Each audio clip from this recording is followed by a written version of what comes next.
Hey, welcome back. Today I'm going to start cutting on this chunk of hickory. If you remember a while back, I cut this little bowl out of hickory. It came from the same size block. This one warped. It was green when I cut it. I didn't know that. Well, I forgot about it. This one was green, but I've been drying it and I didn't let it dry far enough. You can see the end grain is cracked. The pith is down here, but I'm sure you can see the cracks. So I'm not sure what's going to happen. I've determined that this surface is going to be the rim because the cracks aren't as prominent up here. They may not go in very far. I do not know. This is going to be the base. So stick around and we'll see how it goes.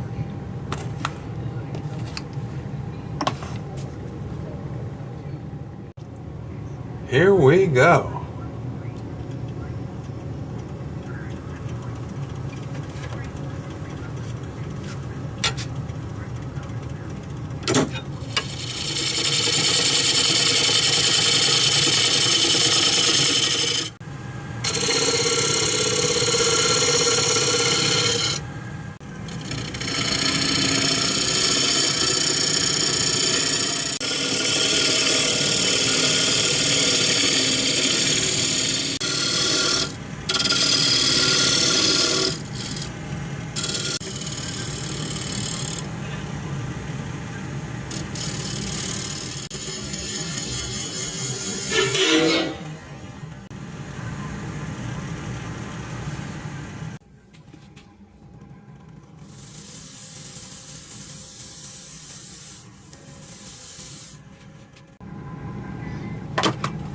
Okay, I'm gonna sand the outside, still on the faceplate, before I flip it.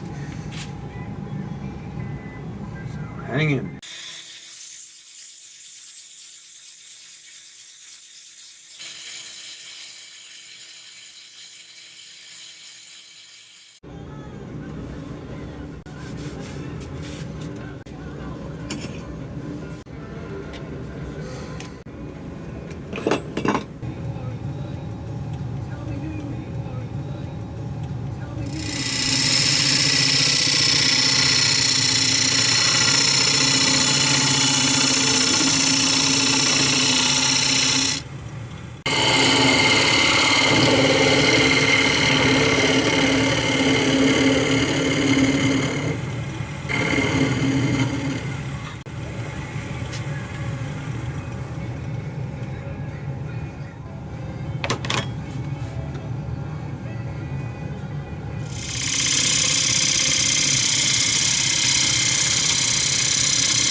Well, it was going to be such a beautiful bowl. Not that big, but it really feels good in the hand. and it had this nice white sapwood.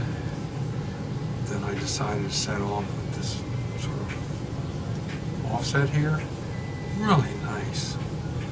But things weren't to be. It was obviously a catch. There's 3 marks here. And I think the tool caught here at this edge, ripped, and then bounced as things started flying.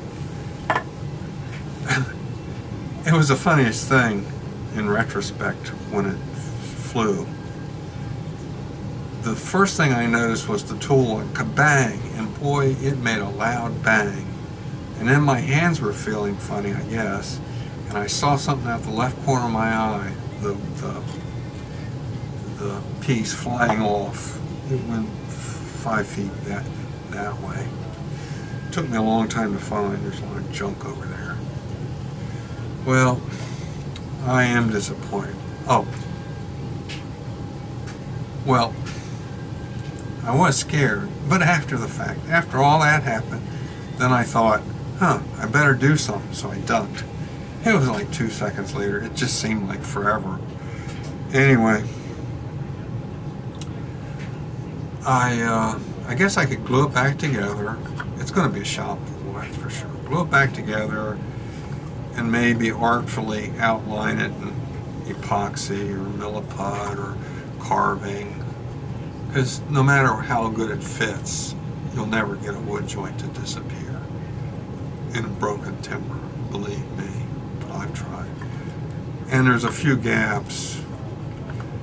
There's a hole here, right here, you can see. I don't have anything for that. But over here I found 2 chunks that would fill up 90% of this gap. A big piece and a tiny piece. So, it is what it is. These things happen. Well, like I said, I got another little shop bowl coming. I plan to turn it some more. That'll probably permanently ruin it. Make it thinner. It's sort of chunky, not my thing. And it's got a good 1/2 inch of base yet. I was contemplating, and it's got a really good finish. I mean, there's hardly any tear out, minimal sanding in there, not my usual minimal sanding. I was using, the reason it caught, I was using the gouge, and remember I only had the 1 gouge, and was scraping from the inside. And I knew I shouldn't be doing it, but I was taking the lightest of cuts. And I showed you in an earlier shot the angel hair shavings that were coming off. Oh, they were just sort of floating down. It was so beautiful. I took 4, 5, 6 passes that way. Yeah.